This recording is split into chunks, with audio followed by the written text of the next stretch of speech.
Okay, so I've been using a GoPro on my dash for a while and I want to move it around on the car.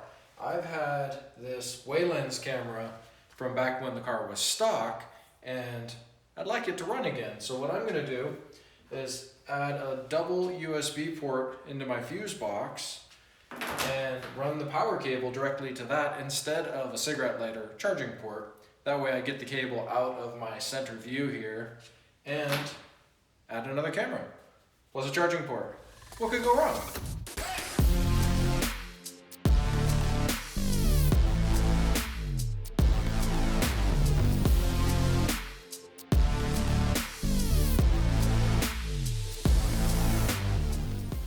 So obviously different than a stock car, having a completely accessible fuse block is going to make this easier.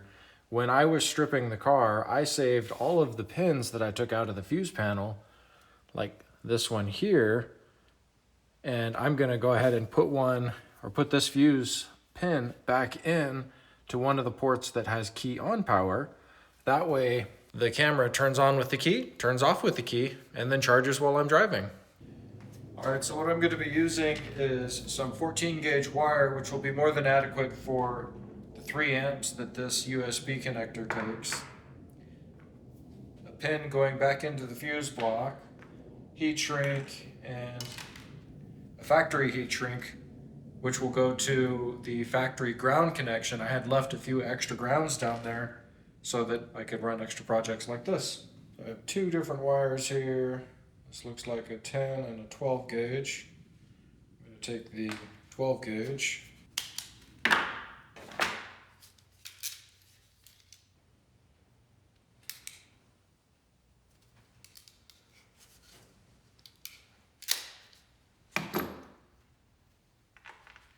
Always do a pull test.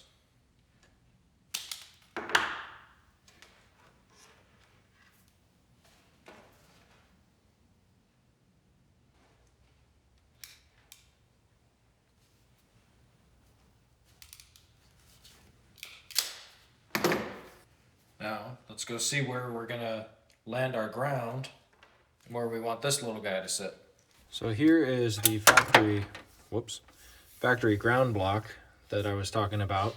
It mounts right there, and then I'm gonna land the little control box back in this nest of module holders and relay holders.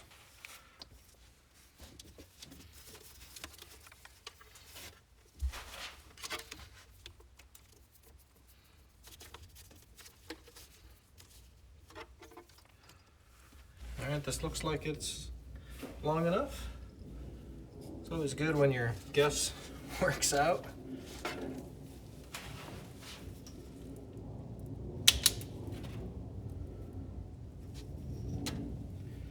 See, you can see these connectors are a little bit different. They're a butt connector with no outside covering. So I have to put that on. These are actually the factory style connectors.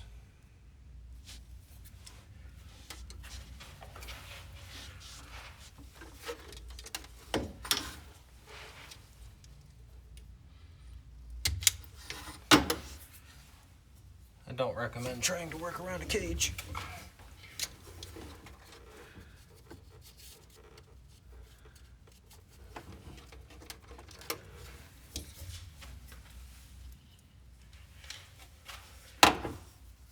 Forget your heat sink.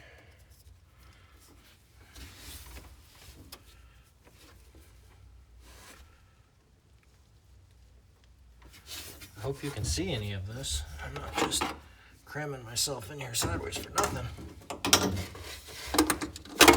Oh, that's not gonna work.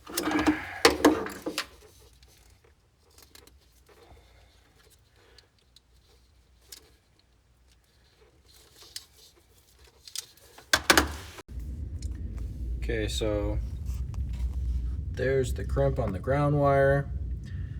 There's the cover that will go back on, and then it'll mount to that stud there and my heat shrink. Now I need to wrap it up and around, get my hot wire installed. So what I'm using here is just a small butane soldering torch. You can do your heat shrink with a heat gun or whatever works. These aren't those special heat shrinks with solder in them, though those would be pretty cool. I think after these run out, I will find a set of those. That is, if they don't work. If anybody out there has tried them and they're junk, that would be good to know. Comment down below. While you're at it, shoot the like button, subscribe. If you don't like the video, hit the dislike button twice. So on these BMW fuse blocks, you can see this white piece here. This is a locking tab so that the pins can't fall out. In my case, it's a broken locking tab. Somewhere along the process, the plate was in there and it got jammed underneath something and snapped. So I don't have the little hook on the side here to get it out. Makes it a little bit of a bummer to do this. There it is. So you pull that out. And I'm gonna pick right next to these brown fuses here. I'm gonna go with number 42. Right there. You hear it click in place. Put your locking tab back in. Right there.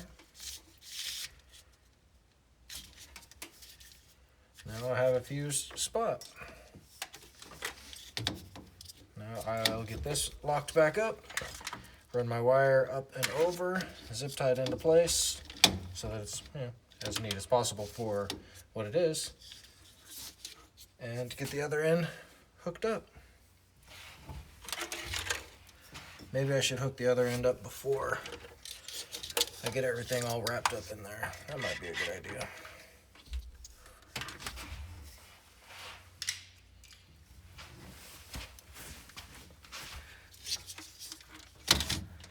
Let's start by putting the ground clamp back together. That is, if I can find my cover. There it is.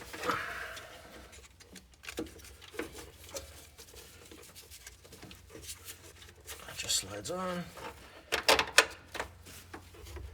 Locks into place. A 10mm socket. If you can find it.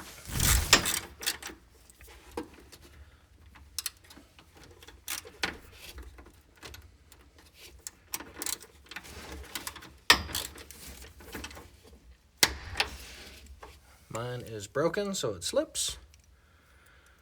That's fun. Okay.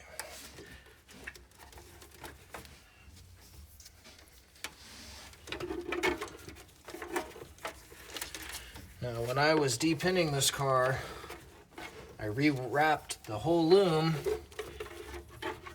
with fabric tape from the factory, but here I am, months later, having to add wires. So much for that. If this were a show car, I would unwrap it, or even if it was factory, I would just wrap over top of what's there. Make it nicer.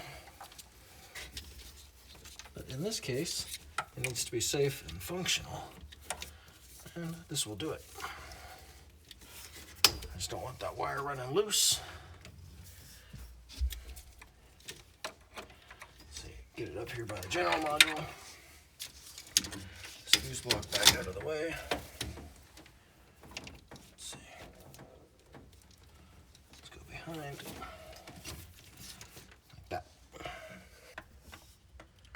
Strip some of this insulation off.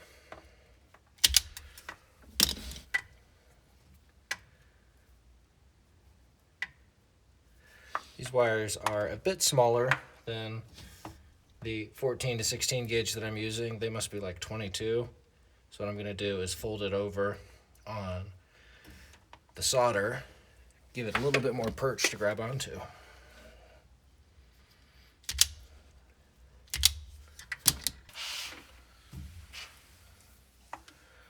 like that.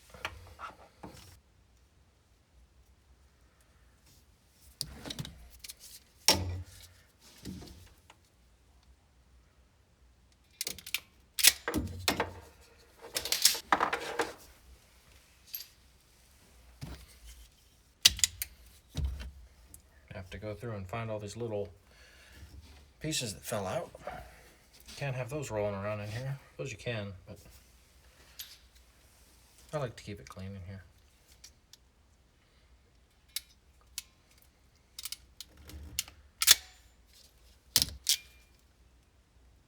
Okay, line up my crimps. Alrighty, acceptable.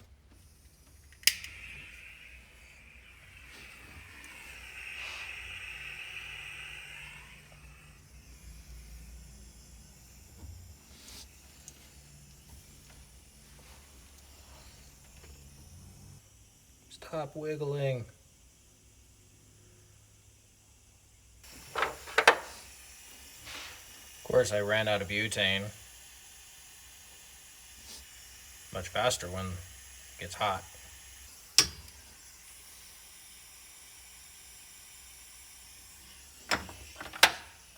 Before we are too impressed with our work, let's double check that we have power. Let's check a hot side.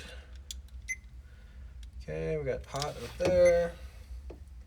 Switched power down here. We got nothing. Okay. Key on. Switch down here. We have power coming in. 5 amp fuse. Check the back side. Fuse is good. Power coming out. I guess the real test is to plug everything in. See if the camera turns on up there. Key off. Camera. Whoop, move that wire out of the way off. Let's hit it. Yeah, turns on with the key. That's all I wanted. We'll stay charged up.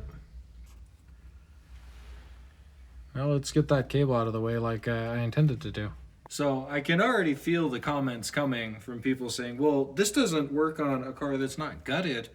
Actually, it does. I installed exactly one of these on my F15 X5, and I have a phone charging port and a camera port so that it's removable and hardwired. And it's not plugged into my dash. I can't stand wires hanging out all over the place. So let's start by getting my fuse block back up. Out of the way.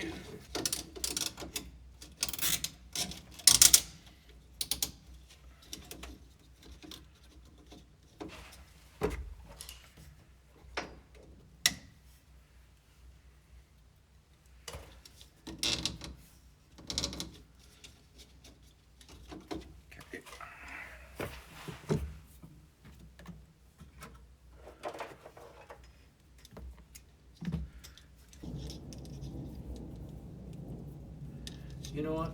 Let's put some fabric tape in here. Can't help myself.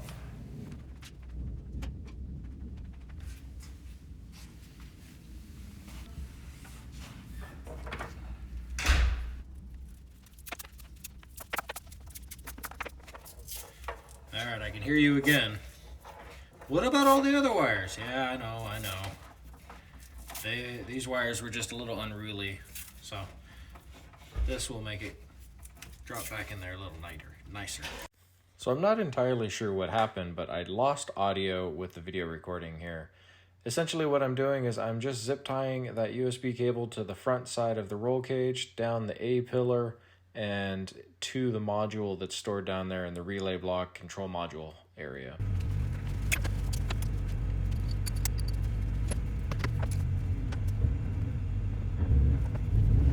So no test is complete without checking to see what the footage looks like out of this camera. It is an older camera. I think it's like 8 years old, but it's loaded with a ton of features. And One of which being the Bluetooth is super nice because I can connect it directly to the car. I can read and scan fault codes. I can clear faults. I guess that would be read and scan. But I can see roll, pitch, G-force, ambient temperatures. Since I keep track of all that in my race logs, it's good information to have.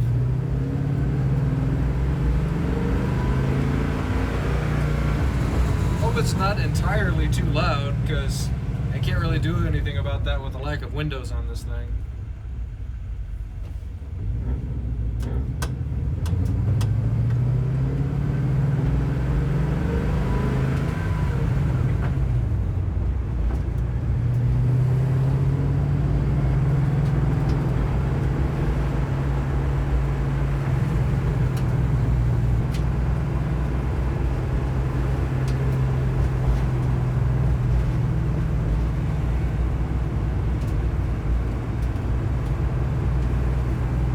Stay tuned for future videos where I'll put this to use on the track. I've got a autocross event coming up in 2 weeks where hopefully I get some pretty interesting footage. Like, subscribe, comment, take a look at one of these videos wherever the box winds up being, and come back and see me next time. Have a great day.